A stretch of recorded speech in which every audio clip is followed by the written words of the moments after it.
नमस्कार दोस्तों, आपका स्वागत है आपके अपने चैनल स्टडी वाइन्स ऑफिशियल पर। तो आज की इस वीडियो में हम भारत की नदियों को कवर करेंगे।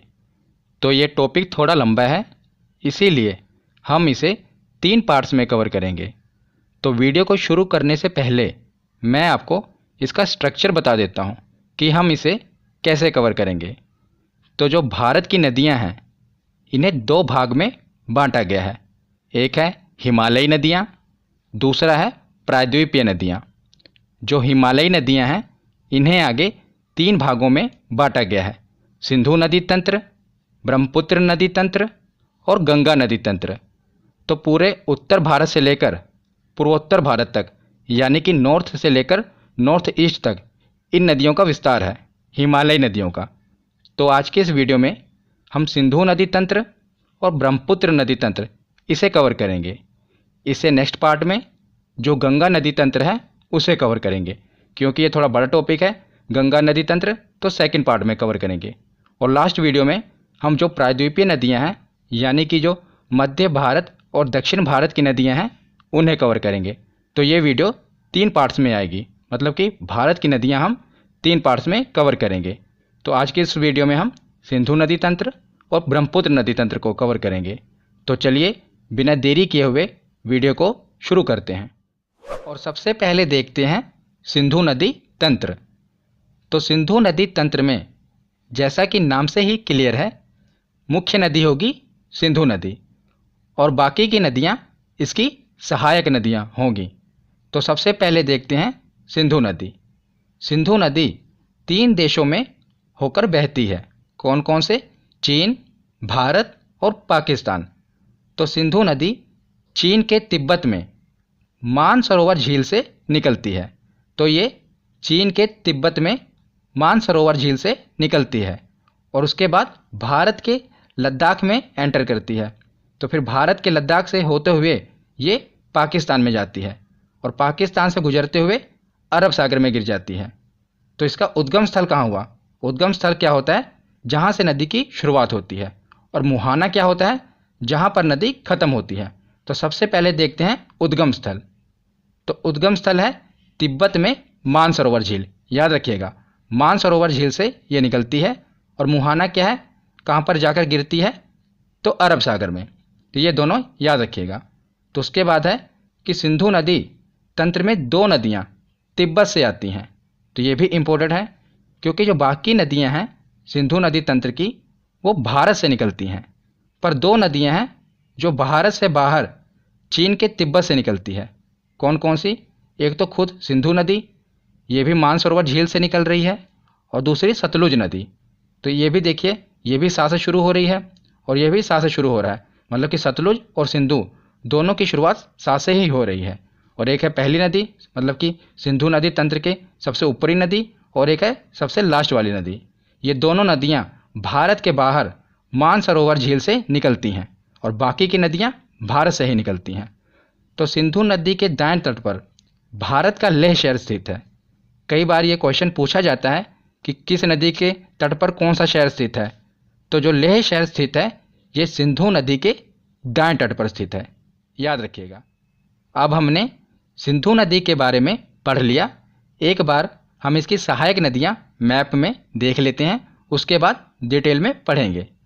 तो सबसे पहले देखते हैं झेलम नदी। तो सिंधु नदी यह सबसे ऊपर, उसके बाद इसकी सहायक नदी है झेलम नदी। तो झेलम नदी के बाद है चिनाब नदी। यही इसका सही क्रम है, याद रखिएगा। सबसे ऊपर है झेलम, उसके बाद है चिनाब, और उसके बाद है रावी नदी, उसके बाद है व्यास नदी, और सबसे लास्ट में है सतलुज नदी। सिंधु नदी तंत्र की शुरुआत सा से ही हो रही है, सिंधु से, और ख़त्म भी सा पर ही हो रही है, यानी कि सतलुज पर। सा से शुरू होकर सा पर ही ख़त्म हो रही है। तो सही क्रम क्या है? सबसे ऊपर है झेलम, फिर चिनाब, फिर रावी, व्यास और सतलुज। चिनाब नदी सिंधु नदी की सबसे बड़ी सहायक नदी है। कई बार ये क्वेश्चन एग्जाम में पूछा गया है कि चिनाब नदी सबसे बड़ी सहायक नदी है किसकी? सिंधु नदी की। तो ये सहायक नदियों में सबसे बड़ी बहन है, बाकी की इसकी छोटी बहनें हैं। तो बड़ी बहन का क्या काम होता है कि छोटी बहनों की उंगली पकड़कर उनको रास्ता दिखाना। तो यही काम इसका है। ये चिनाब नदी सबसे बड़ी बहन है, बाकी की बहनें इसमें मिल जाती हैं, इसकी उंगली पकड़ लेती हैं और ये उनको उसके मंजिल तक पहुंचाती है। यानी कि बड़ी बहन के हिसाब से ये उनको रास्ता दिखाती है। ये सब नदियाँ इनमें जाकर मिल जाती हैं, मतलब कि जो बाकी की नदियाँ हैं ये चिनाब में मिल जाती हैं और चिनाब जाकर सिंधु नदी में मिल जाती है। इस प्रकार जो पांचों की पांचों नदियाँ हैं ये सिंधु नदी में मिल जाती है। आशा करता हूँ आपको ये याद रहेगा। तो अब आगे देखते हैं।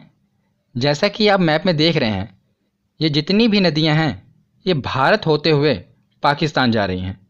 इसीलिए पाकिस्तान को ये डर सता रहा था कि कहीं भारत इन नदियों को रोक न दे। इसीलिए भारत और पाकिस्तान के मध्य एक समझौता हुआ जिसे कहते हैं सिंधु जल समझौता। ये क्या है इसे देख लेते हैं। तो सिंधु नदी तंत्र के जल को लेकर भारत और पाकिस्तान के बीच 1960 में सिंधु जल समझौता हुआ जिसे कहते हैं इंडस रिवर ट्रीटी। तो इस संधि पर भारत के तत्कालीन प्रधानमंत्री जवाहरलाल नेहरू जी और पाकिस्तान के तत्कालीन राष्ट्रपति अयूब खान ने दस्तखत किए थे। ये दोनों, एक प्रधानमंत्री और दूसरे पाकिस्तान के राष्ट्रपति, इन्होंने हस्ताक्षर किए थे। इनके बीच हुआ था इंडस रिवर ट्रीटी। तो इस समझौते में क्या निर्णय लिया गया? जैसा कि आप जानते हैं सिंधु नदी तंत्र में कितनी नदियां हैं? तो 6 नदियां हैं। तो 6 नदियों में से 3 नदियों का अधिकार, मतलब कि 3 नदियों के पानी का अधिकार पाकिस्तान को दे दिया गया और 3 नदियों के पानी का अधिकार भारत को दे दिया गया। तो ये कौन कौन सी नदियां हैं यही एग्जाम में पूछा जाता है। तो जो ऊपर वाली 3 नदियां हैं, सिंधु नदी, झेलम नदी और चिनाब नदी, इन तीनों नदियों के पानी के इस्तेमाल का अधिकार पाकिस्तान को दे दिया गया। और जो नीचे की 3 नदियां हैं, रावी, व्यास और सतलुज, इन तीनों नदियों का अधिकार भारत को दे दिया गया। तो ऊपर की 3 नदियों का इस्तेमाल पाकिस्तान करेगा और नीचे की 3 नदियों का इस्तेमाल भारत करेगा। तो इस समझौते के तहत जो ऊपर की 3 नदियां हैं इनका पानी भारत नहीं रोक सकता।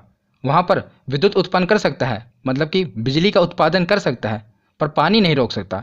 ये इसमें डिसाइड हुआ है। तो आशा करता हूँ आपको सिंधु जल समझौता समझ आ गया होगा। तो अब हम एक एक करके जो सिंधु नदी तंत्र की सहायक नदियाँ हैं इनको पढ़ते हैं। तो सबसे पहले हम शुरुआत करते हैं सिंधु नदी तंत्र की सबसे बड़ी सहायक नदी चिनाब से। तो चिनाब का उद्गम स्थल और मुहाना देख लेते हैं, क्योंकि एग्जाम में यही पूछा जाता है कि इस नदी का उद्गम स्थल बताओ, मुहाना बताओ, और जो विशेष बातें हैं वो भी हम पढ़ेंगे। तो सबसे पहले चिनाब नदी का उद्गम स्थल। तो चिनाब नदी कहाँ से निकलती है? बारालाचा दर्रा। ये मैंने आपको दर्रे की वीडियो में बताया था कि बारालाचा दर्रा कहाँ पर है, तो हिमाचल प्रदेश में है। तो चिनाब नदी निकलती है हिमाचल प्रदेश से। हिमाचल प्रदेश से निकलती है और ये ख़त्म कहाँ पर होती है? तो आपको पता है ये सभी नदियाँ सिंधु नदी में जाकर मिल जाती हैं। तो ये सिंधु नदी में जाकर मिल जाती है। तो उसके बाद सिंधु नदी अरब सागर में गिर जाती है। तो याद रखिएगा ये बारालाचा दर्रा से निकलती है। और हिमाचल प्रदेश में चिनाब नदी को चंद्रभागा नदी के नाम से भी जानते हैं। तो इसे चंद्रभागा नदी क्यों कहते हैं? हिमाचल प्रदेश में 2 नदियां हैं, एक है चंद्र और दूसरी है भागा। तो ये दोनों नदियां जहां पर आकर मिलती हैं वहीं से चिनाब नदी शुरू होती है। तो इसीलिए इसे चंद्रभागा नदी कहते हैं, क्योंकि चिनाब नदी चंद्र और भागा दोनों से मिलकर बनी है, इसीलिए इसे चंद्रभागा नदी भी कहते हैं। और ये जब एग्जाम में पूछा जाए इसका हिंट याद रखना, ये दोनों चा से शुरू हो रही हैं। जितनी भी सिंधु नदी की सहायक नदियां हैं इसी में से सिर्फ एक चिनाब नदी है जिसकी शुरुआत चा से होती है, और चंद्रभागा नदी की शुरुआत भी चा से होती है। तो ये एक हिंट है जिसे आप क्लिक करके याद रख पाएंगे कि चंद्रभागा नदी और चिनाब नदी दोनों एक ही हैं। तो उसके बाद देखते हैं कि चिनाब सिंधु नदी की सबसे बड़ी सहायक नदी है। ये मैंने आपको पहले ही बता दिया था कि जो चिनाब नदी है ये सिंधु नदी की सबसे बड़ी सहायक नदी है। तो चिनाब नदी हमने देख ली। अब हम बाकी की सहायक नदियाँ एक एक करके देखते हैं। तो इनको मैंने एक ही स्लाइड में कवर कर दिया, इनका उद्गम स्थल और मुहाना और जो विशेष बातें याद रखनी है, तो इसे आप याद रख पाएंगे। ज़्यादातर यही पूछा जाता है कि इनका उद्गम स्थल कौन सा है, क्योंकि मुहाना तो आपको पता ही है कि जितनी भी सहायक नदियाँ हैं ये चिनाब नदी में मिल जाएंगी और चिनाब नदी सिंधु नदी में मिल जाएगी। पर जो इसका उद्गम स्थल है ये इम्पोर्टेंट बनता है। तो हम एक एक करके देखते हैं। तो सबसे पहले देखते हैं झेलम नदी। तो झेलम नदी का उद्गम स्थल है बैरी नाग झील। तो मैंने झील वाली वीडियो में आपको बताया था कि जितनी भी नाग नागिन वाली झीलें हैं ये कहाँ पर हैं, तो ये हैं जम्मू कश्मीर में। तो झेलम नदी जम्मू कश्मीर के बैरी नाग झील से निकलती है और मुहाना चिनाब नदी है, ये तो आपको पता ही होगा। तो इसे आप याद कैसे रख पाएंगे कि बैरी नाग झील से झेलम नदी निकलती है। तो जैसा कि इस झील में लिखा है नाग, तो इसके पीछे है ना नाग, तो जो नाग नागिन हैं इनको कोई आम नदी नहीं झेल सकती, तो कोई ऐसी नदी हो जो इनको झेल पाए। तो इस नदी का नाम ही रख दिया गया झेलम। ये इतने नाग नागिनों को झेल रही है, इसीलिए इसका नाम पड़ गया झेलम नदी, क्योंकि ये बहुत से नाग नागिन को झेल रही है। एक तरीका है जिसे आप याद रख पाएंगे। तो ये भी याद रखना कि जो श्रीनगर है ये झेलम नदी के तट पर है। साथ ही साथ जो इम्पोर्टेंट बातें हैं वो मैं आपको बता रहा हूँ। तो श्रीनगर झेलम नदी के तट पर है, याद रखिएगा। तो झेलम नदी के बाद देखते हैं रावी नदी। तो रावी नदी निकलती है रोहतांग दर्रा से। रोहतांग दर्रा मैंने आपको दर्रे वाली वीडियो में बताया था, ये है हिमाचल प्रदेश में। और इसका मुहाना तो चिनाब नदी, ये तो आपको पता ही होगा। तो रावी नदी निकलती है रोहतांग दर्रे से। रोहतांग ये रा से शुरू हो रहा है, ये ऐसे हिंट है एक, याद रख लेना कि रा से ये भी है, रा से ये भी है। तो रोहतांग दर्रे से निकलती है रावी नदी। और जो लाहौर शहर है पाकिस्तान का, लाहौर बहुत ही फेमस शहर है लाहौर, ये रावी नदी के तट पर ही है। तो कई बार एग्जाम में पूछा जाता है कि लाहौर किस नदी के तट पर है, ये इंपॉर्टेंट है। तो ये है रावी नदी के तट पर, याद रखिएगा। तो झेलम और रावी ये हमने देख लिया। अब हम देखते हैं सतलुज। तो सतलुज नदी राकसताल जो कि मानसरोवर झील है तिब्बत में, वहाँ से निकलती है। तो मैंने आपको शुरुआत में बताया था कि दो नदियाँ हैं, एक तो सिंधु नदी और एक है सतलुज नदी। दोनों साथ से शुरुआत हो रही है, एक है पहली और एक है आखिरी। ये दोनों भारत के बाहर मानसरोवर झील से निकलती हैं। इसी प्रकार जो सतलुज नदी है वो कहाँ से निकल रही है, मानसरोवर झील के राकसताल से, याद रखिएगा। तो जो भाखड़ा बांध है ये सतलुज नदी पर है। कई बार एग्जाम में पूछा गया है कि भाखड़ा बांध किस नदी पर है, तो याद रखिएगा सतलुज नदी पर है भाखड़ा बांध। जितने भी बांध हैं इम्पोर्टेंट, मैं उस पर एक वीडियो लेकर आऊँगा, पर अभी आप देख लीजिए कि सतलुज नदी पर है भाखड़ा बांध। तो उसके बाद है व्यास नदी। ये सिंधु नदी तंत्र की आखिरी सहायक नदी है। तो याद रखिएगा रावी और व्यास दोनों का उद्गम स्थल रोहतांग दर्रा ही है, जो कि हिमाचल प्रदेश में है। कौन कौन सा, रावी और व्यास। इसे अगर मैं आपको एक हिंट बताऊं तो ये आप ऐसे याद रख सकते हैं, जैसा कि मैंने आपको बताया था कि रावी नदी कहाँ से निकलती है, तो रा से शुरू हो रही है रोहतांग दर्रे से। उसी प्रकार आप रावी लिख लीजिए, रावी ये कहाँ से निकल रही है, रोहतांग दर्रे से। तो रा से रावी हो गया और वा से व्यास हो गया, तो दोनों रोहतांग दर्रे से निकल रही हैं। रावी से ही आप क्लियर कर लेना, एक हिंट है, रावी नदी लिखेंगे तो दोनों रोहतांग दर्रे से निकल रही हैं। रा से रावी और वा से व्यास, दोनों कहाँ से निकल रही हैं, रोहतांग दर्रे से। तो व्यास नदी इकलौती ऐसी नदी है जो भारत में ही शुरू होती है और भारत में ही ख़त्म हो जाती है। तो ये सतलुज नदी में जाकर मिल जाती है और सतलुज नदी इसे चिनाब नदी में मिला देती है। तो याद रखिएगा ये भारत में ही शुरू होती है और भारत में ही ख़त्म हो जाती है। और सबसे ज़्यादा इम्पोर्टेंट है पंजाब के हरिके क्षेत्र में सतलुज और व्यास का ये जहाँ पर संगम हो रहा है, यहीं से एक नहर निकलती है जिसे कहते हैं इंदिरा गांधी नहर। ये भारत की सबसे बड़ी नहर है, इसीलिए इम्पोर्टेंट है, याद रखिएगा। जहाँ पर सतलुज और व्यास का संगम हो रहा है यहीं से निकलती है एक नहर जिसका नाम है इंदिरा गांधी नहर, और ये हमारे भारत की सबसे बड़ी नहर है। तो सिंधु नदी तंत्र के बाद अब देखते हैं ब्रह्मपुत्र नदी तंत्र। तो ब्रह्मपुत्र नदी भी तिब्बत के मानसरोवर झील के पास से निकलती है। तो तीन नदियां हो गईं जो मानसरोवर झील से निकलती हैं। कौन कौन सी, सिंधु, सतलुज और ये ब्रह्मपुत्र नदी। तो ये एग्ज़ाम में पूछा जाता है कि मानसरोवर झील से कौन सी तीन नदियां निकलती हैं।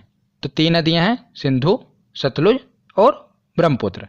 तो यह है तीन देशों से होकर बहती है ब्रह्मपुत्र नदी। कौन कौन से, चीन, भारत और बांग्लादेश। तो ये चीन के तिब्बत से निकलती है और भारत में यहाँ पर अरुणाचल प्रदेश में है नामचा बरवा पर्वत। मैंने आपको पर्वत वाली वीडियो में बताया था। तो यहाँ से टकराकर ये यू टर्न लेती है और भारत में प्रवेश करती है। तो भारत से होते हुए ये बांग्लादेश में जाती है और बांग्लादेश से ये सीधा बंगाल की खाड़ी में जाकर गिर जाती है। तो याद रखिएगा चीन, भारत और बांग्लादेश, ये 3 देशों से होकर गुजरती है। और ब्रह्मपुत्र की कुल लंबाई है 2900 किलोमीटर। इसकी टोटल लंबाई 2900 किलोमीटर है, पर भारत में इसकी लंबाई है 916 किलोमीटर। और ब्रह्मपुत्र भारत की सबसे चौड़ी नदी है, याद रखिएगा यह सबसे चौड़ी नदी है भारत की। और ब्रह्मपुत्र नदी को अन्य नामों से जाना जाता है, मतलब इसके और भी नाम हैं और यही इम्पोर्टेंट है। तो तिब्बत में इसे जानते हैं यारलुंग सांगपो नाम से। तो तिब्बत में ब्रह्मपुत्र नदी को कहते हैं सांगपो नदी। और अरुणाचल प्रदेश में, जब ये अरुणाचल प्रदेश में एंटर करती है तो इसे कहते हैं दिहांग नदी। और यही नदी जब आगे बढ़कर असम में जाती है तो असम में कहते हैं ब्रह्मपुत्र नदी। और यही नदी जब आगे बांग्लादेश में जाती है तो वहाँ पर इसे कहते हैं जमुना नदी। तो इसके सभी नाम याद रखिएगा क्योंकि ये एग्जाम में पूछे जाते हैं।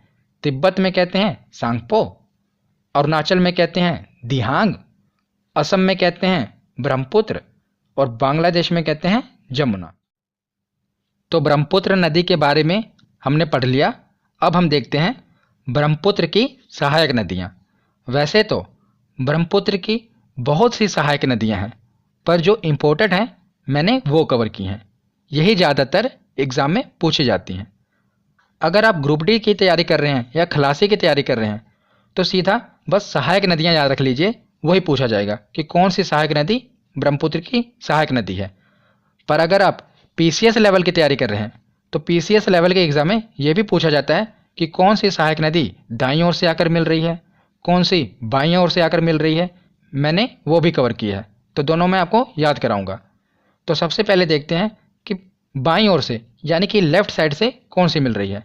तो ये तो आपका दाईं ओर होगा, पर नदी का ये बाईं ओर होगा। क्यों? क्योंकि नदी ऊपर से आ रही है नीचे की ओर। अगर आप अपने आप को ऊपर से नीचे की ओर देखेंगे तो ये आपका दाईं ओर होगा और ये बाईं ओर होगा। तो इसी प्रकार हम तो नदी के हिसाब से देखेंगे ना, नदी ऊपर से नीचे की ओर आ रही है तो ये नदी का बाईं ओर है और ये दाईं ओर है।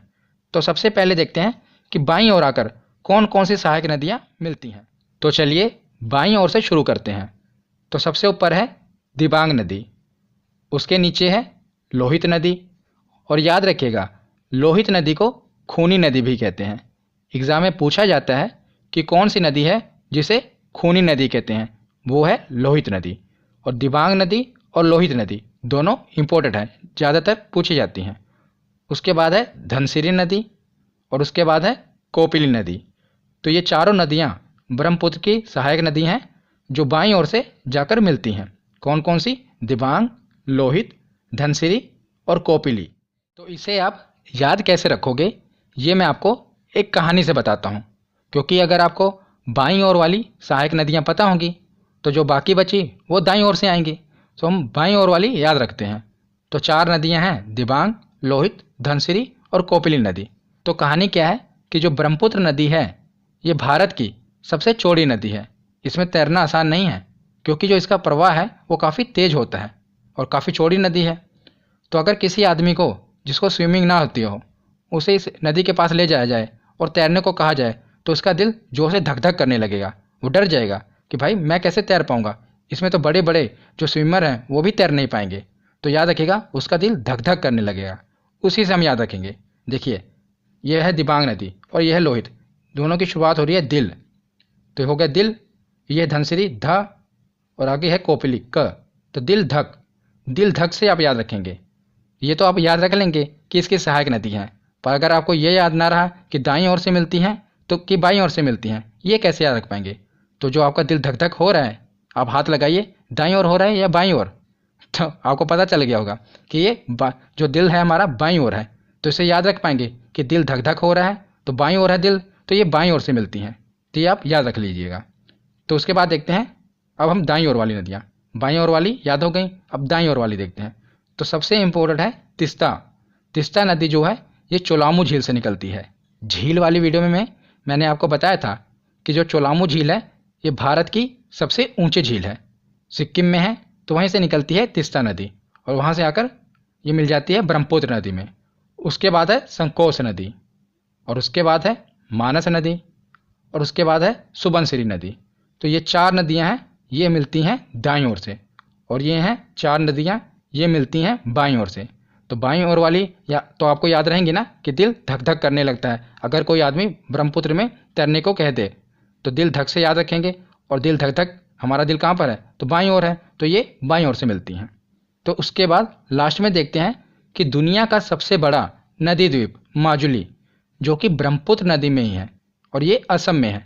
जो जहाँ से असम में ब्रह्मपुत्र नदी गुजरती है ना, वहीं पर सबसे बड़ा नदी द्वीप है माजुली। ये दुनिया का सबसे बड़ा नदी द्वीप है, और असम ने तो इसे द्वीप जिला भी घोषित कर दिया है। इसको एक जिला घोषित कर दिया है माजुली के। याद रखिएगा, इतना बड़ा ये द्वीप है माजुली द्वीप, ये ब्रह्मपुत्र नदी पर है। तो यहाँ पर हमारा थ्योरी सेक्शन कंप्लीट होता है।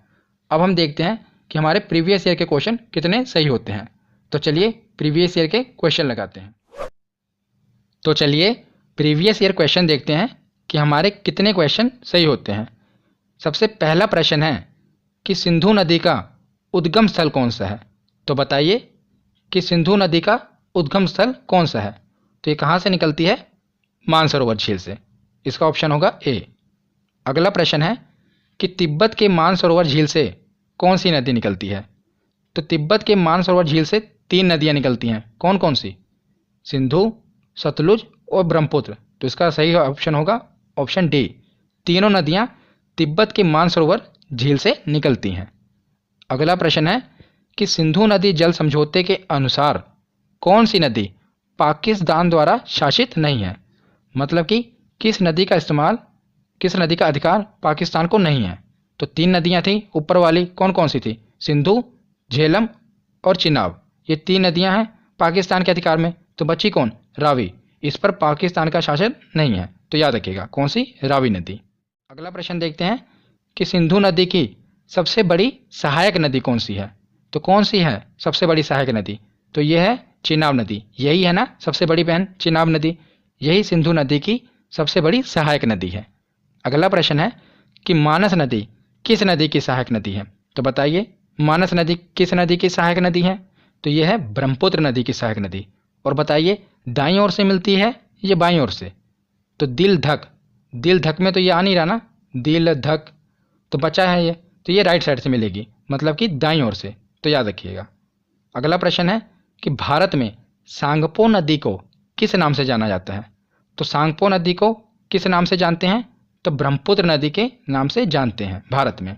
सांगपो नदी को, मतलब कि ब्रह्मपुत्र नदी को तिब्बत में कहते हैं सांगपो नदी, और भारत में अरुणाचल प्रदेश में कहते हैं दिहांग, और असम में कहते हैं ब्रह्मपुत्र। तो अगला प्रश्न है रावी नदी का उद्गम स्थल कौन सा है। तो बताइए रावी नदी कहाँ से निकलती है।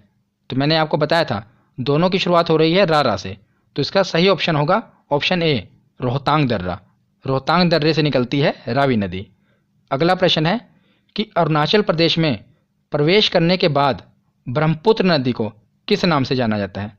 तो जब ये अरुणाचल प्रदेश में प्रवेश करती है ब्रह्मपुत्र नदी, तो इसे किस नाम से जानते हैं। तो इसे कहते हैं दिहांग नदी। अरुणाचल प्रदेश में प्रवेश करती है तो दिहांग कहते हैं, जब असम में जाती तो इसे ब्रह्मपुत्र कहते हैं, याद रखिएगा। तो अगला प्रश्न है कि हिमाचल प्रदेश में चंद्रभागा नदी किसको कहते हैं। तो बताइए इसकी भी ट्रिक क्या थी। तो चा से शुरुआत हो रही है, चा से इसकी भी शुरुआत हो रही है, तो चंद्रभागा नदी को ही चिनाब नदी कहते हैं। चिनाब नदी को चंद्रभागा नदी क्यों कहते हैं, क्योंकि ये चंद्रा और भागा नदी से मिलकर बनी है, इसीलिए इसे चंद्रभागा नदी कहते हैं। अगला प्रश्न है कि भारत की सबसे चौड़ी नदी कौन सी है। तो बताइए कौन सी है चौड़ी नदी। तो ये है ब्रह्मपुत्र नदी। अगला प्रश्न है कि दुनिया का सबसे बड़ा नदी द्वीप माजुली किस नदी पर है। तो माजुली नदी द्वीप है ब्रह्मपुत्र नदी में। कहाँ पर, असम में। और आज की वीडियो का आखिरी प्रश्न है कि लाहौर किस नदी के तट पर है। तो लाहौर किस नदी के तट पर है। तो यह है रावी नदी। मैंने आपको कहा था ये इंपॉर्टेंट है, याद रखिएगा कि लाहौर किस नदी के तट पर है, तो रावी नदी के तट पर।